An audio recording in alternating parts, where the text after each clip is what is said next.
உயிரொன்று இல்லாமல் உடலிங்கு நிலையாதே.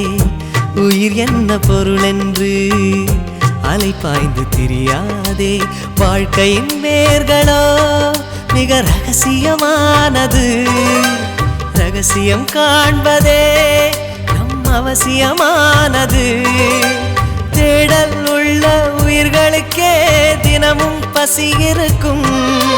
தேடல் என்பது உள்ளவரை வாழ்வில் ருசி இருக்கும். பாடல் போல தேடல் கூட ஒரு சுகமே. இசை பாடி வரும் இளம் காற்றுக்கு உருவமில்லை. காற்றலை இல்லை என்றால் ஒரு பாட்டொலி கேட்பதில்லை. ஒரு காலம் வருகையில் உள்ளம் கொள்ளை போகுதே. ஆனால் காற்றின் முகவரி